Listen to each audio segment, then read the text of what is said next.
Hi guys, today we're going to be covering draw from concealment from the appendix position. I'll be using my trusty Glock 17 Gen 4 with my Safareland Icon X holster. If you're new to drawing from the concealment position, I advise you to first start with dry fire, since the risk of shooting your balls off is quite big if you don't know what you're doing. Okay, so the first thing we're going to talk about is your shooting stance. I like to keep a very neutral stance. Most likely you will be in a standard stance if you have to defend your life, because it will be random and you don't know when it's going to happen. Usually I like to stand as normal as possible, as if I'm having a conversation with a person here. Obviously the best shooting stance is going to be your fighting stance, but unfortunately you cannot always walk around in a fighting stance, right? Secondly, in my opinion, there's two ways in which your hands can be positioned. There's going to be your regular hands position like this, or the second position of your hands is going to be de-escalation, right? Because obviously, if you're legally carrying a gun, the priority should be first to always de-escalate a potentially violent situation, and the last resort is going to be your gun. Obviously, when I say de-escalation, I don't mean you de-escalate it and then you shoot, but de-escalate, you see it's not working, get back, and from this position I'm going to have to engage. I suggest that when you train, you switch these positions, right? The next thing we're going to talk about is going to be your draw. One mistake I see a lot of people make is they grab their shirt by the bottom. Right?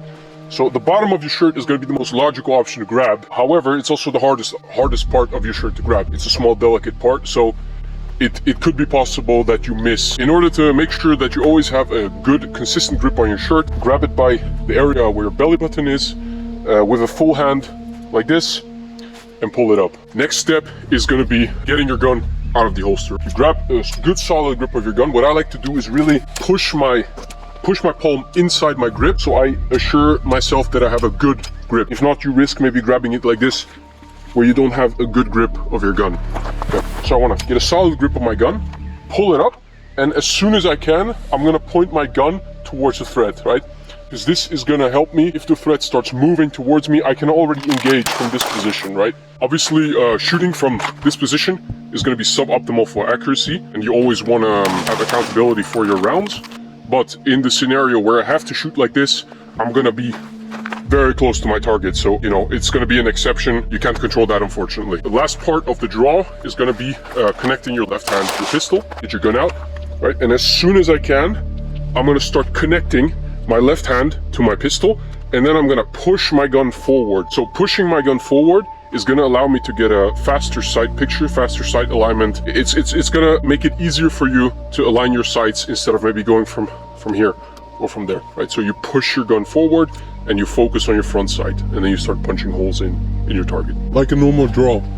This is basically like, you know, even when you draw from outside of the waistband, it's going to be the same thing. Go up, push forward. Thank you guys so much for watching all the way to the end.